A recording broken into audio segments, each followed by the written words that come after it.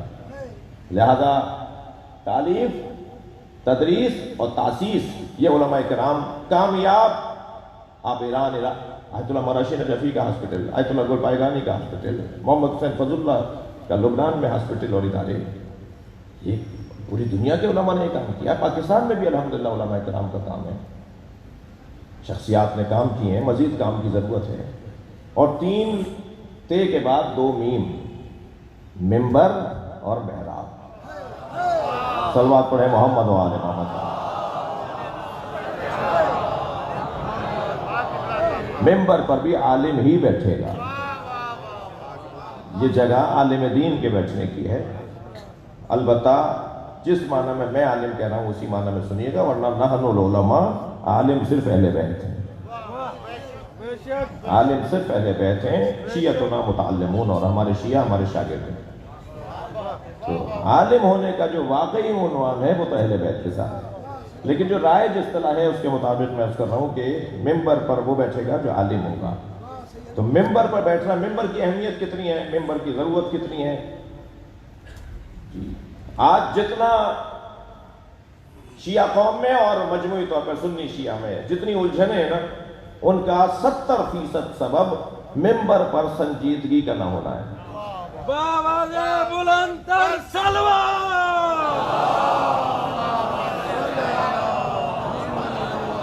ممبر کی سنگینی کا نہ ہونا ہے، ممبر سے پیغامات کا نشر نہ ہونا ہے، ممبر پر بیٹھ کر قوم کے مسائل اور فضائل اہل بیت اور مصائب اہل بیت کے بیان کے ساتھ انہی میں سے قومی مسائل کا حل نکالنے کی صلاحیتوں کا نہ ہونا ہے۔ جی شجرہ ممنوعہ سمجھا جاتا رہا بعض ایک دور تک، اور اب بھی کہیں کہیں تو یہ تکلیف ہمیں ہوتی ہے کہ طالب علم، ایک صاحب کہنے لگے کہ جب میں شرح نما پڑھ رہا تھا اور میں نے مجلس پڑھی، اشرا پڑھا، تو مجھے مدرسے میں مرغا بنایا گیا کہ تم نے اشرا کیوں پڑھا ہے۔ یہ اسی ملک کی بات کر رہا ہوں میں، آپ گلے بھی کروں گا بھائی، تھوڑی دیر کے لیے برا لگے گا تو میری تو صحت پہلے ہی اچھی ہے۔ ہم نے دور رکھا اپنے دینی طالب علموں کو، علماء کو دور رکھا ممبر سے۔ مجلس تو ہونی ہے، بہت محتاط بولوں گا اس لیے کہ مجھے ذاکروں سے بھی پیار ہے۔ جائے خالی را دیو بے گرد، یہ پرانا محاورہ ہے، اگر جگہ خالی چھوڑو گے تو یہاں پر جن آ کر بیٹھ جائے گا۔ لہذا ممبر کا جو حق ہے یا ممبر سے متعلق جو ذمہ داریاں ہیں جو علماء کی بنتی ہیں وہ کسی اور کی نہیں بنتی۔ اور دوسری میم وہ ہے محراب۔ تھوڑی دیر کے لیے میرے بزرگ مجھے معاف کریں گے، میں جب مشہور ہوتا چلا جاؤں، میں جب مثال کے طور پر کوئی حیثیت بنتی چلی جائے تو میں محراب کو چھوڑ دیتا ہوں۔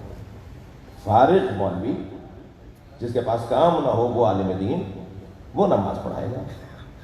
وہ جو بیچارہ جس کی تعلیم کم ہے وہ نماز پڑھائے گا، تو جس کی تعلیم کم ہے تو پھر محرابوں سے صحیح دین کیسے پہنچے گا؟ بڑے علماء کو، بزرگ علماء کو، شخصیات کو جنہوں نے اپنے تجربے کی بنیاد پر یا اپنے علم کی بنیاد پر یا اپنی محنت اور اپنی ریاضت کی بنیاد پر کچھ سمجھ لیا ہے، اگر نہیں ہو پاتا، مشکل ہے، میں جو بات کر رہا ہوں میں خود اس کے اوپر عمل پیرا نہیں ہوں، مسجد سے جڑا ہوا ضرور ہوں لیکن شاید 40% نماز جماعت میں شریک ہو پاتا ہوں، سفروں کی وجہ سے مشکل ضرور ہے، مگر جڑے رہنا چاہیے محراب سے۔ محراب آیت اللہ خمینی فرماتے ہیں محراب مسجد اسلام کا مورچہ ہے اور مجاہد مورچوں کو خالی نہیں چھوڑتے۔ اگر میں چاہتا ہوں کہ دین صحیح پہنچے اور معاشرے کا یہ واحد طریقہ ہے بھائی جو روزانہ 3 مرتبہ کم سے کم 3 مرتبہ ہمیں پوری قوم مل سکتی ہے۔ اور جن مسجدوں میں فعال علماء کرام ہیں، پیش نماز حضرات بہت فعال ہیں، ان مسجدوں میں تو جگہ نہیں رہتی نمازیوں کے لیے۔ اگر نمازیوں کی تعداد کم ہو رہی ہے تو اور طرح کے میں بہانے نہ کروں کہ فلاں مسئلہ ہے، اپنے آپ کو دیکھوں، میرے اندر شاید صلاحیت نہیں ہے جو مسجد بھر نہیں رہی ہے۔ لوگ تو وہ ہیں کہ بغیر پنکھوں کے بھی آنے کو تیار ہیں، ہوا کی خاطر وہ نماز پڑھنے نہیں آ رہے، کارپیٹ اچھا ہے اس لیے نماز پڑھنے نہیں آ رہے، جی لائٹیں اچھی ہیں اس لیے نماز پڑھنے نہیں آ رہے، پیش نماز اچھا ہے اس لیے نماز پڑھنے آ رہے۔ تو مجھے پیش نماز حضرات کو مسجدوں اور پھر خاص طور پر جو شخصیات ہیں وہ چاہے ہفتے میں 1 دفعہ، بہت ہو رہا ہے تو 10 دن میں 1 دفعہ 2 دفعہ محراب سے جا کے جڑیں، بہترین ذریعہ ہے اپنی قوم سے اپنے تعلق کو بہتر کرنے کا۔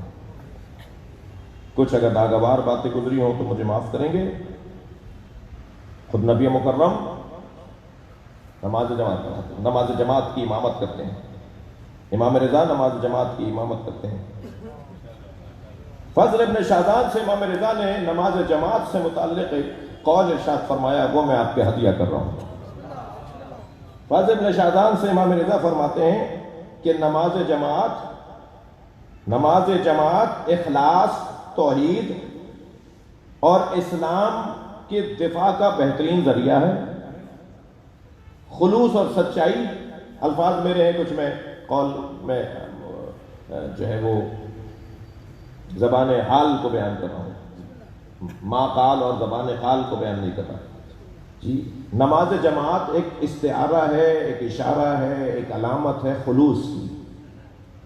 نماز جماعت میں آنے والے ایک پیغام ان کی نماز جماعت میں شرکت کرنے سے ان کے خلوص و سچائی کا اظہار ہے۔ دوسرا توحید پروردگار۔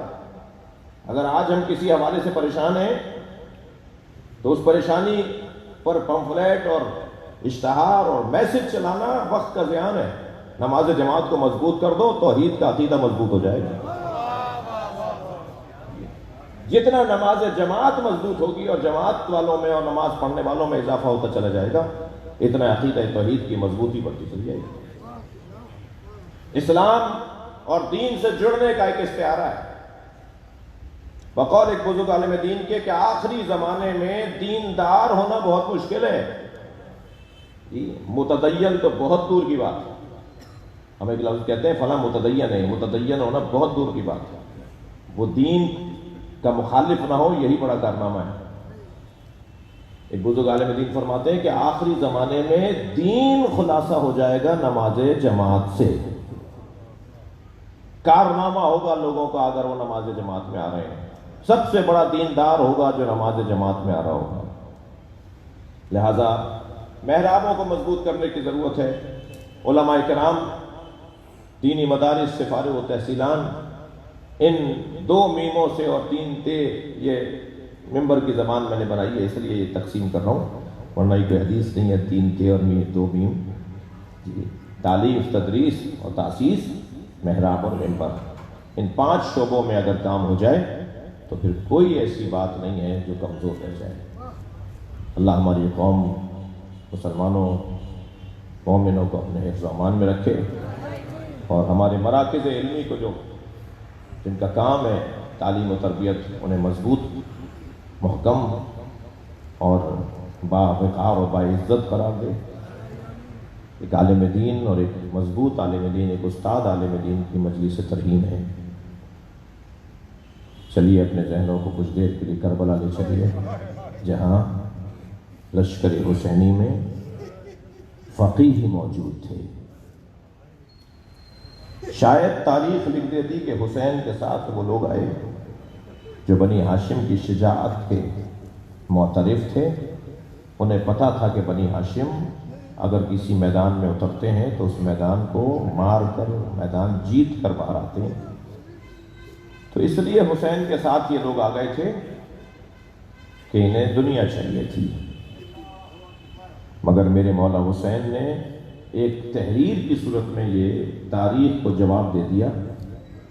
میرے ساتھ دنیا دار نہیں تھے بلکہ دیندار تھے، اور دیندار بھی فقیہ دوران تھے.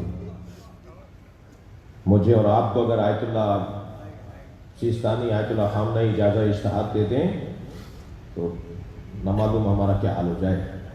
حسین ابن علی جسے اجازہ اجتہاد دے رہا ہو وہ ہے حضرت حبیب ابن مظاہر. یہ اجازہ اجتہادی تو ہے، یہ اجازہ فقاہتی تو ہے. اقرار سند دے رہے ہیں امام حسین، رجل فقیہ حبیب ابن مظاہر. اے حبیب تمہیں ہماری نبی سے نسبت کا تو علم ہے، حبیب تمہیں ہماری نبی سے نسبت کا علم ہے، بس جان لو میں کربلا میں تنہا ہوں. دشمن نے مجھے گھیر لیا ہے، میرے گرد دشمن کا حلقہ بڑھتا جا رہا ہے. یہ کہہ کر امام حسین نے بس سلام لکھا اور اپنا نام لکھ دیا. قاصد پہنچا ہے حبیب کے دروازے پر. دروازے پہ دستک ہوئی، انہوں نے پوچھا کہ کون ہے دروازے پر؟ کہا کہ میں برید حسین، میں حسین کا قاصد ہوں. ہاتھ پیر پھول گئے. میرے اور آپ کے دروازے پر اگر معتبر ترین شخص کا کوئی پیغام لانے والا آ جائے، کیوں حسین نے یاد کیا ہے، کیوں حسین نے پیغام بھیجا ہے؟ دروازے پہ دوڑتے ہوئے گئے، امام کا خط اپنی آنکھوں سے لگایا، بوسہ دے کے گھر میں آئے. زوجہ سے کہنے لگے میں تمہیں طلاق دینا چاہتا ہوں. کہا کیا ہو گیا؟ ہم میں تو کوئی ناچاقی نہیں ہے. کیا مجھے حسین نے بلایا ہے اور حسین کے ساتھ جانے کا مطلب شہادت ہے. میں اپنی جان دینے کے لیے کربلا جا رہا ہوں. اجرکم علی اللہ. حالات نامساعد تھے. اپنے غلام سے کہا کہ گھوڑا لے کر فلاں جگہ جا کے کھڑا ہو جا، کچھ دیر میں پہنچوں گا. گھوڑے پہ بیٹھ کے حسین کی مدد کرنے جاؤں گا. بے راہوں سے ہوتے ہوئے، نامانوس رستوں سے ہوتے ہوئے حبیب جب پہنچے تو غلام گھوڑے سے کہہ رہا تھا کہ اگر کچھ دیر اور میرے مولا نے تاخیر کی تو میں تیری پشت پر بیٹھ کر حسین کی مدد کرنے جاؤں گا. حبیب کی آنکھوں میں آنسو اتر آئے. اللہ رے غربت حسین، حسین پر غلام بھی ترس کھا رہے ہیں. حسین سے محبت کا اظہار دیکھ کر فرمایا جا میں نے تجھے آزاد کر دیا. تو میرے مولا حسین سے محبت کرتا ہے؟ کہ مولا ساری زندگی آپ کی خدمت میں رہا، اب زہرا کے لال کی خدمت کا وقت ہے، مجھے اپنے ساتھ کربلا لے چلیے. اجرکم علی اللہ. آپ کی آوازیں بلند ہیں، میں تو داستان سنا رہا ہوں، مقتل کے واقعات سنا رہا ہوں. اجرکم علی اللہ. حبیب بیٹھے ہیں اپنے گھوڑے پہ، اپنے غلام کو بھی ساتھ لیا، اور جیسے ہی کوفے کی جانب سے آنے والا رستہ جو کربلا میں آتا تھا وہاں سے گرد اٹھتی ہوئی نظر آئی تو مولا حسین نے اپنی کرسی چھوڑ دی، آواز دے کر کہا عباس علی اکبر آؤ میرا بھائی آ رہا ہے، مہمان کا استقبال کرو. آگے بڑھ کر استقبال کیا. امام حسین نے گلے لگایا اے میرے بھائی. عزادارو جناب زینب کربلا کے میدان میں پہلی مرتبہ خوش نظر آئی ہے، اس لیے کہ کوئی حسین کی مدد کرنے کے لیے کربلا میں آیا. وہاں تو روزانہ ہزاروں کی تعداد یزیدی سپاہیوں میں بڑھتی جا رہی تھی، یہاں حسین کی مدد کرنے پہلے کوئی آیا ہے. میں نے بزرگوں سے سنا ہے، حتیٰ نقل صاحب نے بھی جملے پڑھے کہ جب حبیب اور حسین بات کر رہے تھے تو فضہ نے آ کر زینب کا سلام پہنچایا. حبیب تمہیں نبی زادی نے سلام بھیجا ہے، تمہیں علی کی بیٹی نے سلام کہا ہے.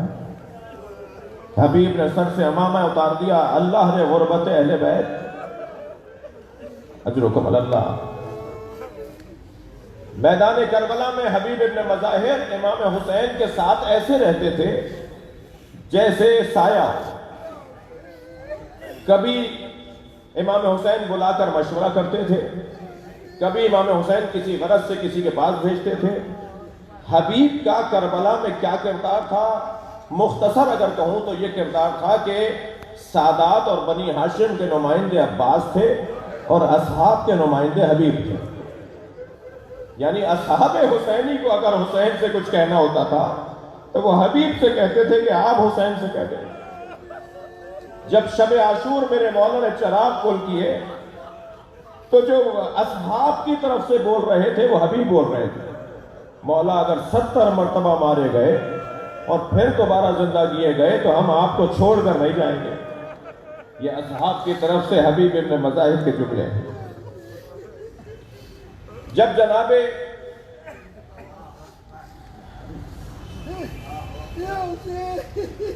عابس کا بدن گرا، زخمی ہوئے حضرت عابس، شوذب عابس ایک نام ہے اصحاب امام حسین میں، عابس، جب وہ بدن ان کا گرے زمین پر زخموں سے چور ہو کر، تو ان کے بدن سے خون نکل رہا تھا اور محسوس ہو رہا تھا کہ کچھ ہی لمحوں میں عابس شہید ہو جائیں گے۔ تو کانپتی ہوئی آواز میں کہنے لگے حبیب کہاں ہے؟ امام نے فوراً آواز لگائی حبیب جلدی آؤ تو میں عابس بلا رہا ہے۔ تو قریب آ کر بیٹھ گئے تو انہوں نے کہا کہ اپنا کان میرے دہن کے قریب لاؤ۔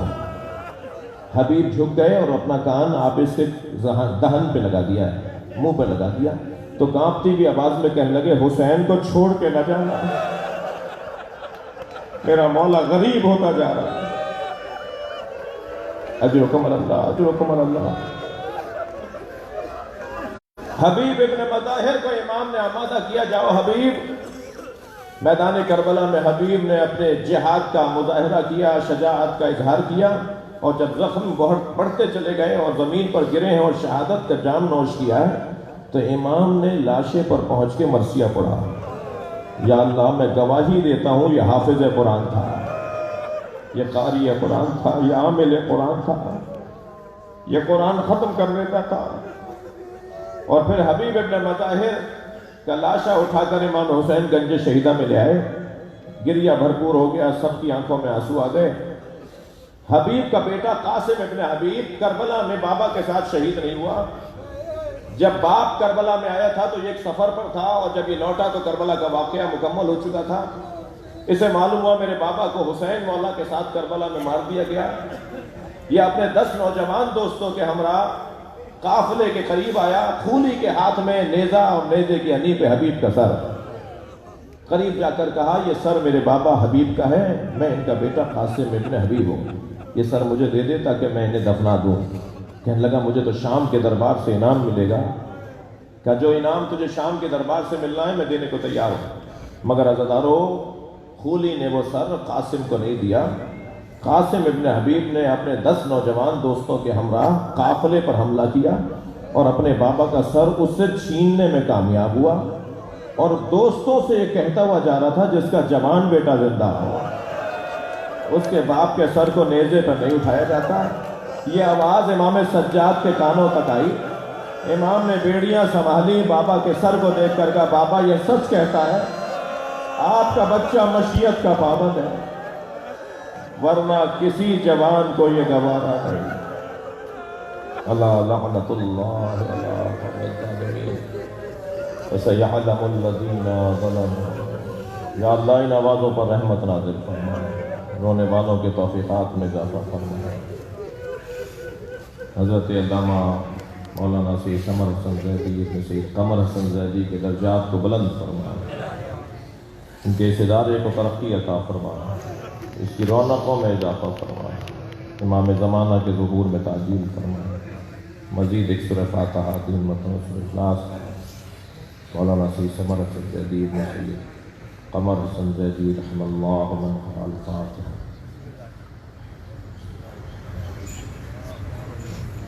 الرحمن الرحیم اهدنا الصراط المستقيم صراط الذين أنعمت عليهم غير المغضوب عليهم۔ بسم الله الرحمن الرحيم، قل الله أحد لم يلد ولم يولد ولم يكن له كفوا أحد۔ بسم الله الرحمن الرحيم، قل الله أحد لم يلد ولم يولد ولم يكن له۔ اللهم صل على محمد وعلى محمد۔ مغفرت کے لیے صلوات پڑھیں۔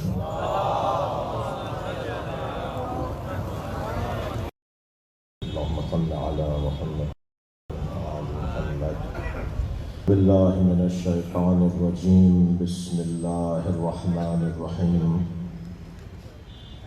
الحمد لله الذي لا يبلغ مدحته القائلون، ولا يحصي نعماءه العادون ولا يعدي حقه المجتهدون الذي ليس لصفته حد محدود ولا نعت موجود ولا وقت معدود ولا أجل ممدود فطر الخلائق بقدرته ونشر الرياح برحمته الصلاة والسلام على الرسول المسدد المصطفى الأمجد المحمود الأحمد سيدنا ومولانا ومولى الكونين جد الحسن والحسين معاني أبا القاسم محمد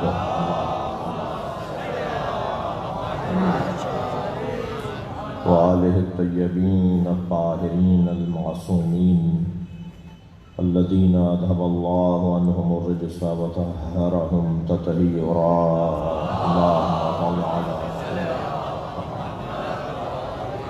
ولعنة الله على أعدائهم أجمعين من يوم عداوتهم إلى قيام يوم الدين أما بعد قال الحكيم في قرآن الكريم بسم الله الرحمن الرحيم وما كان المؤمنون لينفروا كافة فلولا نفر من كل فرقة منهم طائفة ليتفقهوا في الدين ولينذروا قومهم إذا رجعوا إليهم لعلهم يحذرون صلوات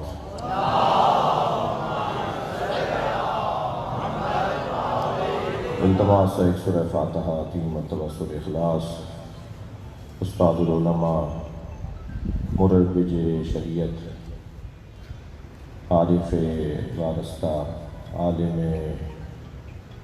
کامل و مکمل اور استاد محترم یعنی حضرت علامہ آیت اللہ سید سمر حسن زیدی ابن سید قمر حسن زیدی رحم اللہ من قرأ الفاتحہ بسم اللہ الرحمن الرحیم الحمد للہ رب العالمین الرحمن الرحیم مالک یوم الدین ایاک نعبد و ایاک نستعین اهدنا الصراط المستقیم صراط الذین انعمت علیہم غیر المغضوب علیہم ولا الضالین بسم اللہ الرحمن الرحیم قل هو اللہ احد اللہ الصمد لم یلد ولم یولد ولم یکن له کفوا احد بسم اللہ الرحمن الرحیم قل هو اللہ احد اللہ الصمد لم یلد ولم یولد ولم یکن له کفوا احد بسم اللہ الرحمن الرحیم قل هو اللہ احد اللہ الصمد لم یلد ولم یولد ولم یکن له کفوا احد اللهم صل على محمد وآل محمد ولن ترسل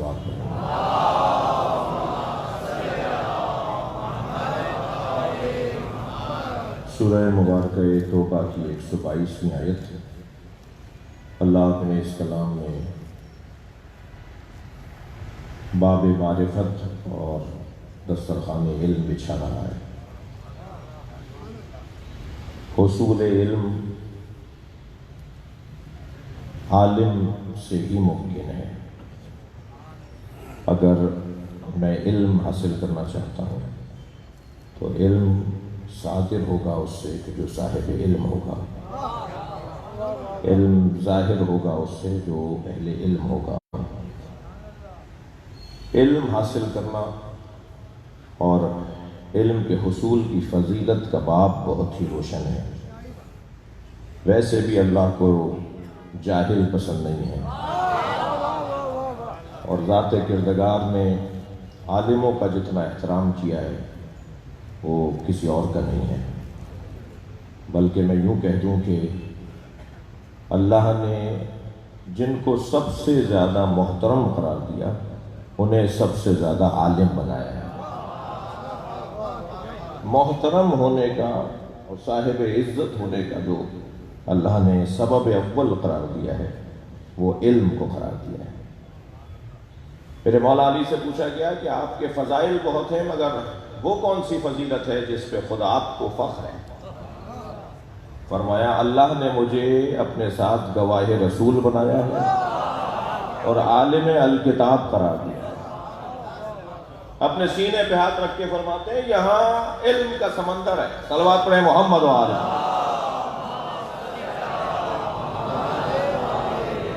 ایک اور صلوات محمد و آل محمد.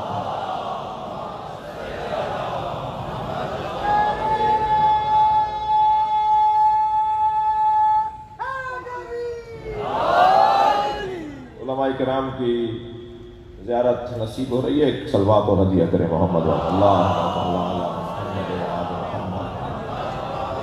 ابتدائی بیان سے گزر رہا ہوں اور اپنے اس عنوان کی جو سرنامہ ہے اس آیہ کریمہ پہ غور کرنا چاہتا ہوں. طالب علمانہ سوچ ہے اور طالب علمانہ نگاہ ہے اور علماء سے اپنا سبق دہرا کر ان سے دعا چاہتا ہوں. تو طے یہ ہوا کہ اللہ نے اگر کسی کو صاحب فضیلت قرار دیا ہے تو وہ وہی ہے جو صاحب علم ہے. عالموں کا بڑا مقام ہے، اہل علم کا بڑا مقام ہے. رجوع کرنے کا بھی حکم انہی سے ہے کہ جو صاحب علم ہے. ہر فیلڈ میں، ہر شعبے میں، ہر میدان میں جو ماہر ہوتا ہے اس کی بات ہی کو مانا جاتا ہے. لہذا علم کی اللہ نے دو قسمیں کر دی.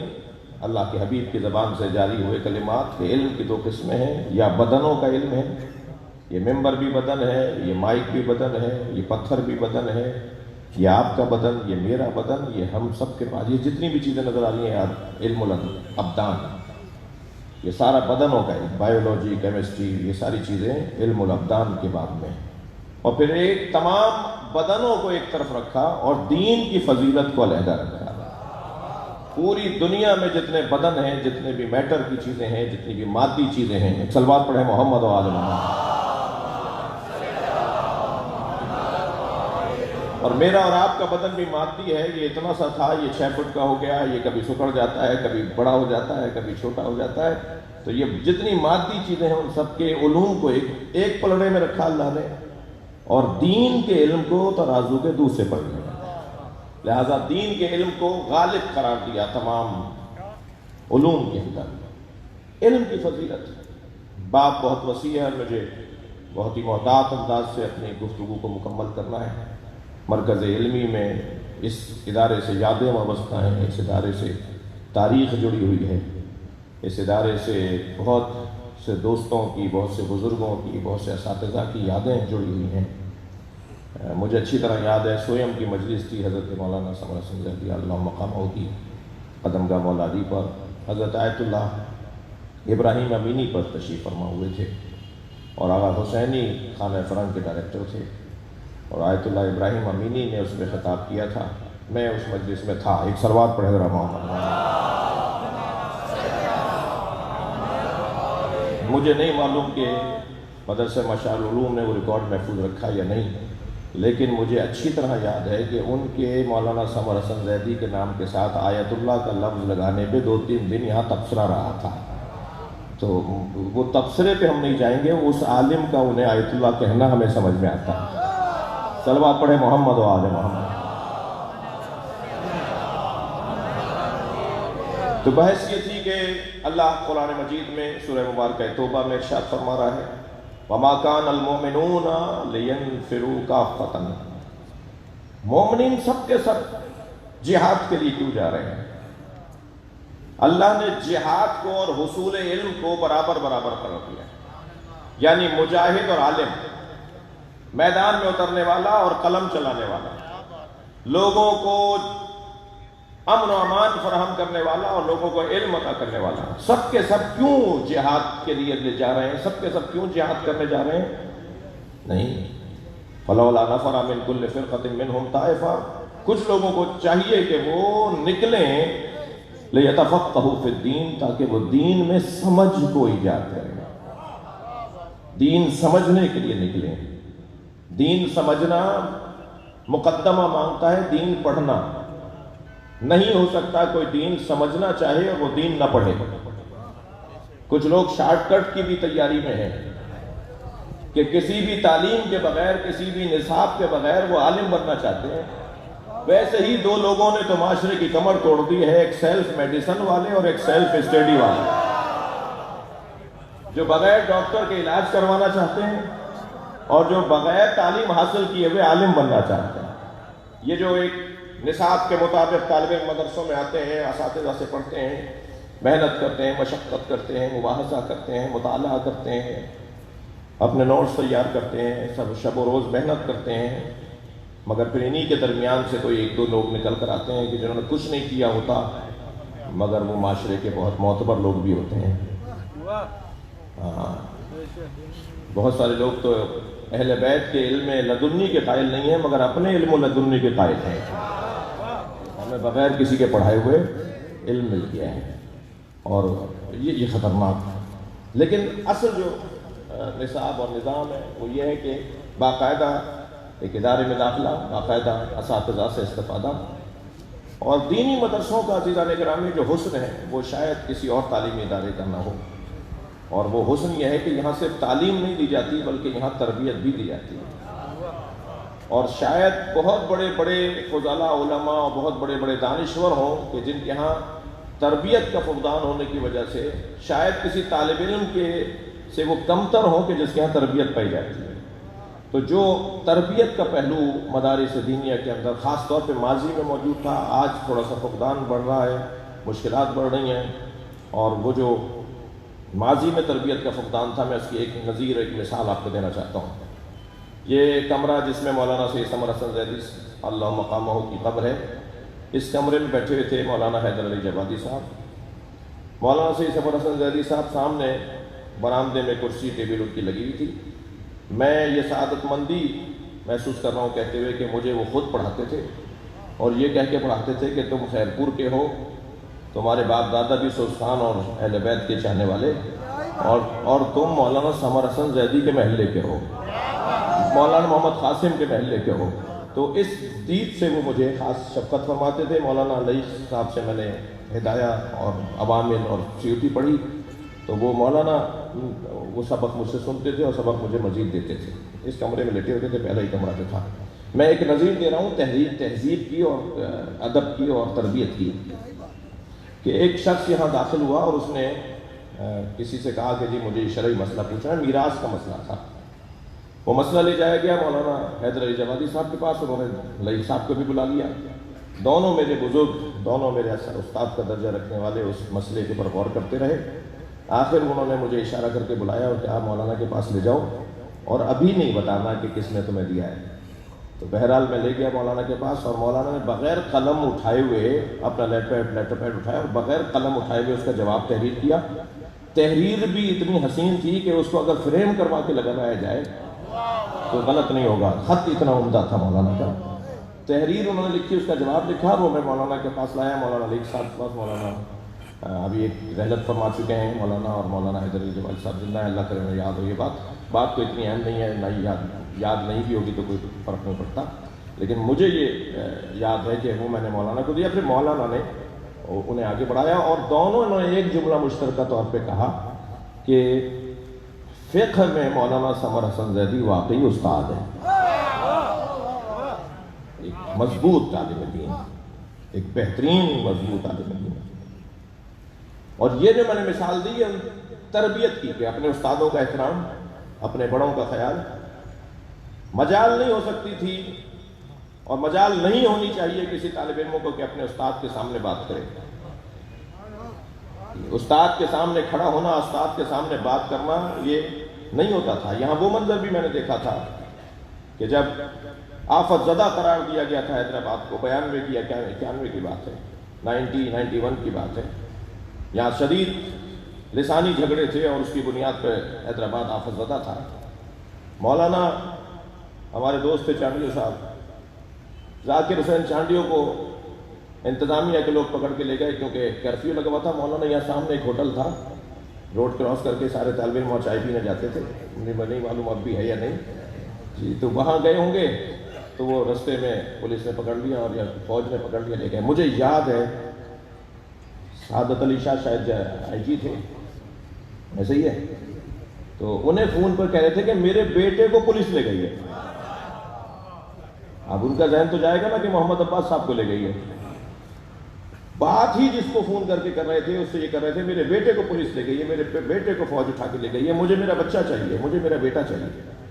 اور مجھے نہیں لگتا شاید ایک دن سے زیادہ لگا ہو. بعض میرے دوستوں کو یاد ہوگا، گل حسن صاحب تشریف فرمائے، مولانا امداد لغاری تشریف فرمائے جو اس وقت میں یہاں تھے. وہ مجھے منظر یاد ہے اسی جگہ جب مولانا چانڈیو صاحب کو ذاکر حسین چاٹیوں کو انتظامیہ پولیس لے کر آئی تو مولانا یہاں ان سے گلے لگ کر ایسے رو رہے تھے جیسے ان کا اپنا سگا بچہ واپس آ رہا ہے۔ یہ خلق و خو، یہ پیار طالب علم سے، یہ محبت طالب علم سے۔ مجھے خوف ہو رہا ہے کہ میرے جو سینئر بیٹھے ہوئے ہیں وہ کہیں مجھے میری کسی بات کو رد نہ کرتے ہیں، لیکن مولانا عباس علی نجفی صاحب سے میں نے اپنے کانوں سے یہ بات سنی کہ جب ہم نجف اشرف جا رہے تھے تو ہمارے پاس وسائل نہیں تھے نجف جانے کے، تو مولانا سمر حسن زیدی صاحب کی اہلیہ نے اپنی طرف سے ہمیں وسائل فراہم کر کے دیے۔ مولانا درس یاد نہ کرنے پر، اب مجھے یاد آ رہی ہیں باتیں، سن لیجیے تھوڑی سی۔ مولانا درس یاد نہ کرنے پر باورچی سے کہتے تھے انہیں کھانا نہیں دینا، اور ادھر بیگم صاحبہ سے کہہ دیتے تھے کہ اگر یہ آئیں تو انہیں کھانا کھلا دینا۔ کیا خلق و خو! صلوات پڑھیں ذرا محمد والے۔ وہ مولانا محمد عباس زیدی کی والدہ ہی نہیں تھی، سارے طالب علموں کی والدہ، سارے طالب علموں کے لیے ایسا تھا جیسے ایک ماں کی حیثیت رکھتی ہے۔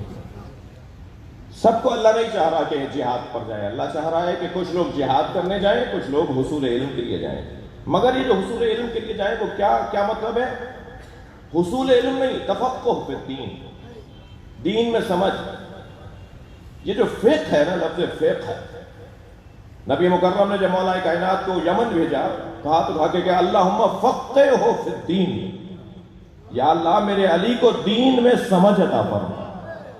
یہ دین میں سمجھ ہے۔ میرے مولا رضا فرماتے ہیں الفقہ، صلوات پڑھیں محمد وآل، تمام البصیرہ، فقہ بصیرت کو تمام کرنے کا ذریعہ ہے۔ یعنی چشم جان جب کھل جائے، انسان اپنے دل کی آنکھوں سے دیکھنے لگے، حقیقت تک پہنچنے لگے، تو اسے فقہ کہا جاتا ہے۔ کسی چیز کی گہرائی میں اترنا، کسی چیز کی تہ تک اتر جانا۔ مولا فرماتے ہیں تمام البصیرت ہے فقہ، کمال عبادت ہے فقہ، اور منازل رفیع تک پہنچنے کا سبب ہے فقہ۔ مولا رضا نے 3 چیزوں کو بیان کیا: کمالات رفیع تک پہنچنا، منازل رفیع تک پہنچنا، کمال عبادت تک پہنچنا، اور تمام بصیرت تک پہنچنا، یہ فقہ ہے۔ اگر مجھے عبادات میں مزہ نہیں آ رہا تو میں شاید عالم بہت اچھا ہوں لیکن میں فقیہ نہیں ہوں، یعنی فقہ میں نے دین نہیں سمجھا، فقیہ میں لغوی اعتبار سے بات کروں۔ اگر عبادات میں لطف نہیں آ رہا، بہت سے واقعات عجیب و غریب تھا مدارس کے اندر اور حوضوں کے اندر، معلوم ہوا جی ابتدائی دور جب گزر رہا تھا تو بہت اچھی مزیدار عبادتیں تھیں، بڑی لذیذ نماز شب تھی۔ جیسے جیسے علم بڑھتا چلا گیا ایسے ایسے نماز شب کم ہوئی اور پھر نماز جماعت کم ہوئی۔ وَالْعِلْمُ حِجَابُ الْأَكْبَرُ، وہ علم جو حجاب بنتا چلا جاتا ہے، وہ ایک علیحدہ بحث یہ ہے کہ دین میں فقہ، تفقہ فی الدین، یہ کیوں؟ لِيُنذِرَ قَوْمَهُمْ إِذَا رَجَعُوا إِلَيْهِ، تاکہ وہ اپنی قوم کو متوجہ کریں کہ جب اپنی قوم میں پلٹ کر جائیں۔ کیوں فقہ حاصل کریں؟ لوگوں کو توجہ دلائیں۔ انذار بے معنی ہوشیاری، سمجھ دینا، ہوشیار کرنا، متوجہ کرنا۔ ڈرانے کے لیے مولوی ڈرانے کے لیے آئے، یہ بات سمجھ میں نہیں آتی مجھے۔ مولوی کا کام ڈرانا نہیں ہے، ہوشیار کرنا ہے۔ مولوی کا کام سمجھانا ہے، عالم کا کام متوجہ کرنا ہے۔ اچھا، اگر متوجہ ہو جائیں تو پھر خود ایک چیز ایجاد ہوتی ہے، ایک کیفیت ایجاد ہوتی ہے جسے خوف بھی کہتے ہیں، جسے خشیت بھی کہتے ہیں۔ متوجہ کر دیں، مثال کے طور پر ایک عالم دین کا کام ہے کہ جی وہ متوجہ کرے۔ مثلاً آپ کے پیچھے اگر کوئی موذی جانور کھڑا ہو اور آپ کہیں کہ شیر کھڑا ہے، سانپ کھڑا ہے، تو یہ آپ کا، میرا کام ہے توجہ دلانا۔ مولانا کا کام تھا توجہ دلانا، لیکن اب اسے دیکھ کر کوئی ڈرے گا، کوئی لپٹے گا، کوئی ممکن ہے اسی جانور سے لپٹ جائے، کوئی ممکن ہے بھاگنے لگے، تو یہ اب اس کا کام ہے۔ وہ جو نتیجہ ہے نا توجہ دلانے کا، وہ نتیجہ میرے ہاتھ میں نہیں ہے۔ میرا کام توجہ دلانا ہے، نتیجہ خود نکلے گا۔ ممکن ہے کوئی اسی چیز سے شوق رکھتا ہو اور وہ راغب ہو جائے، اور کوئی ممکن ہے اس سے فراری ہو جائے، اسے دور ہو جائے۔ میرا کام، مدرسے کا کام، طالب علموں کا کام، علماء کا کام متوجہ کرنا ہے، شاید کہ وہ متوجہ ہو جائیں، جنہیں جا کر میں سمجھاؤں، میں متوجہ کروں۔ عزیزان گرامی، دل کر رہا ہے کہ کچھ دیر کے لیے آیت اللہ میانجی، آیت اللہ مظاہری، آیت اللہ مشکینی، یہ آیت اللہ ابراہیم امینی رحلت فرما گئے، علامہ مامقانی، علامہ بہبہانی، نعمت اللہ جزائری، یہ فقہا، یہ مقدس اردبیلی، اللہ اکبر، میر حامد حسین ہندی، مولانا سید العلماء سید علی نقی نقن، اللہ مقامہ، محمد باقر بہبہانی، یہ بڑے بڑے نام جن کے وضو کا پانی اگر فرشتے اٹھا کے لے جائیں تو عجب نہیں ہے، ایسے مقدس لوگ، جی اللہ کے ولی، ان کے طریقے کیا تھے، ان کے انداز کیا تھے۔ میر حامد حسین ہندی اللہ مقامہ نماز جمعہ پڑھانے جا رہے ہیں، جس گھوڑے پر بیٹھ کر انہیں جانا تھا، گھوڑے کی سواری تھی، جس گھوڑے پر بیٹھ کے وہ جانا چاہ رہے تھے، وہ گھوڑا ان سے لگام نہیں لے رہا تھا، یعنی وہ لگام ڈالنا چاہ رہے تھے، وہ بکھرا ہوا تھا اور بے قابو تھا، قریب نہیں آ رہا تھا، قریب جا رہے تھے تو وہ مضطرب تھا، لگام نہیں ڈالنے دے رہا تھا گھوڑا۔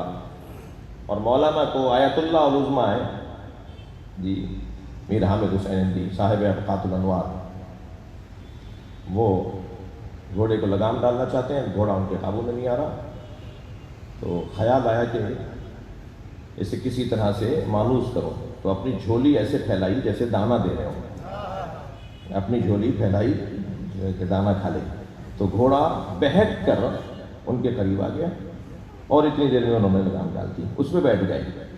اب یہ اپنے گھر سے نکل کر 2 موڑ نہیں مڑے تھے کہ واپس آ کر گھوڑے کو کھول دیا، کہنے لگے میری نماز ہی جائز نہیں ہے جو میں جانور کو دھوکہ دے کے لے جا رہا ہوں۔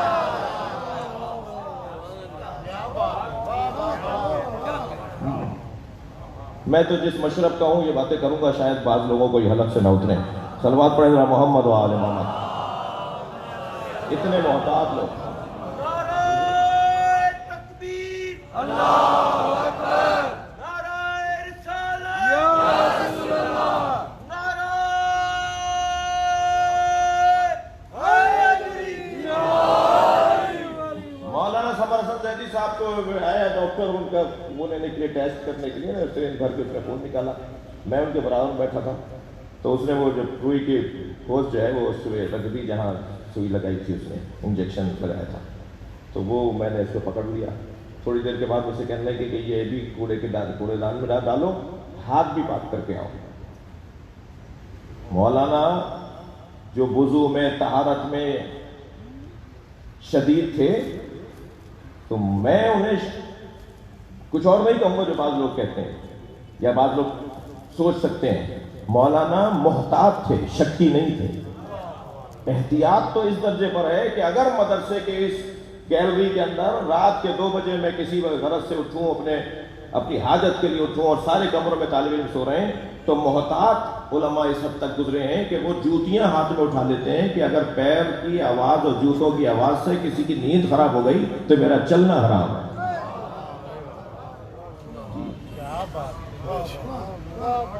ہم اس کو شکی بولیں گے، اس معاملات کو ہم اس کو کہیں گے احتیاط، الاحتیاط و سبیل النجات۔ صلوات پڑھیں ذرا محمد و آل محمد۔ ہمارے فقہا کا انداز، ہمارے بزرگوں کا انداز، صاحبان علم کا انداز۔ علامہ محمد باقر بہبہانی اللہ مقامہ 1118 ہجری قمری کے متوفا ہے۔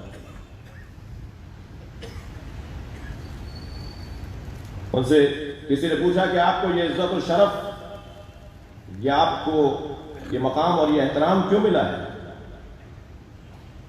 تو بڑا حسین جملہ ارشاد فرمایا میں نے کبھی اپنے آپ کو کوئی شے نہیں مانا اور ہمیشہ اپنے آپ کو سمجھایا ہے کہ تمہارا وجود ہی نہیں ہے،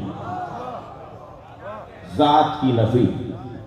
میرے مولا حسین جب مکے سے کربلا چلے تو آپ نے پہلا جو خطبہ ارشاد فرمایا اس میں فرماتے ہیں من کان بادلا فینا فلیرحل معنا، جو اپنی ذات سے ہاتھ اٹھانے کے لیے تیار ہے وہ مجھ حسین کے ساتھ چلے۔ شاید سارا مسئلہ ہی ہمارے معاشرے میں ذات کی پرستش ہے، اپنے آپ کی پسندی ہے، خود پسندی ہے۔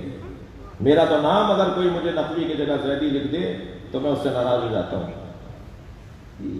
مجھے اگر ادب احترام نہ دیا جائے تو میں وہاں آنا جانا چھوڑ دیتا ہوں، اتنا ذات کا اسیر ہوں۔ ہم مکڑی کو تو کہتے ہیں کہ وہ اپنے جالے میں جالا بن بن کر آخر اسی میں مر جاتی ہے، حال میرے جیسے کا بھی اچھا نہیں ہے۔ صلوات پڑھیں ذرا نبی اور آل نبی پر۔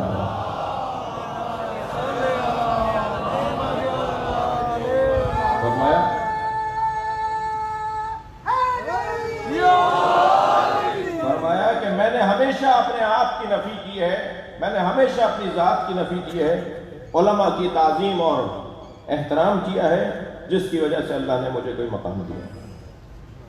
شاید ہی کوئی شیعہ ہو جس کے گھر میں قرآن کے ساتھ مفاتیح الجنان نہ رکھی ہو، شاید ہی کوئی شیعہ مسجد ہو کہ جس میں قرآن کے ساتھ قرآن کی الماری میں مفاتیح الجنان نہ ہو۔ کون سا شیعہ ہے جو لفظ مفاتیح الجنان سے آشنا نہیں ہے؟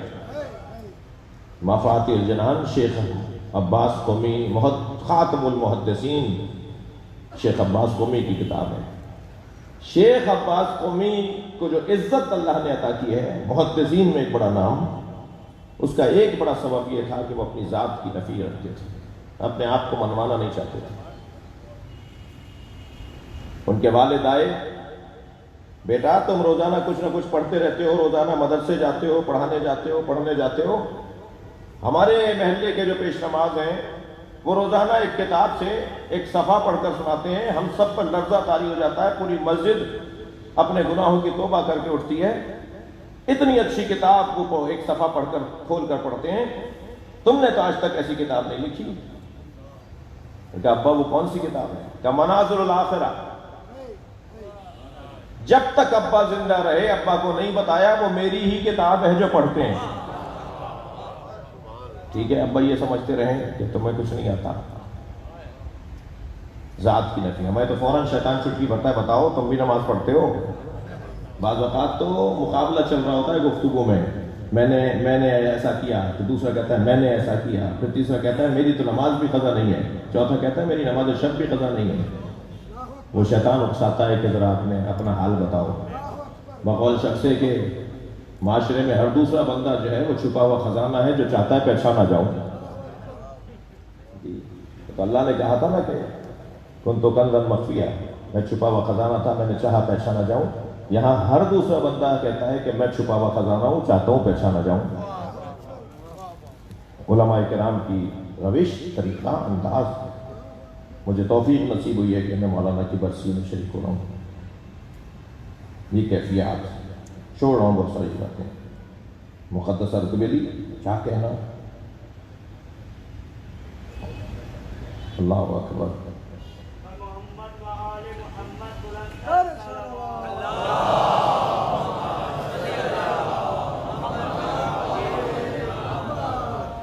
تین تے اور دو میم یہ علماء کرام کی زندگی کا خلاصہ ہے۔ صلوات پڑھیں ذرا محمد وآل۔ مجھے نہیں معلوم بچوں کو، ویسے تو کوئی اس قابل باتیں کوئی خاص بات کر نہیں رہا، ورنہ اگر خاص بات ہوتی تو یہ بچے لکھ رہے ہوتے۔ ہمارا تو طریقہ یہی تھا کہ ہم ڈائریاں بھر لی ہم نے، الحمدللہ جو آج کام آ رہی ہیں۔ تین تے اور دو میم یہ علماء کی زندگی کا خلاصہ ہے۔ ہر عالم دین، کامیاب عالم دین ان موضوعات پہ کام کرتا ہے۔ تین تے کون کون سی ہیں؟ سب سے پہلی تے توجہ چاہوں گا، تدریس۔ دوسری تے تاسیس۔ تیسری تے توجہ چاہوں گا تعلیم۔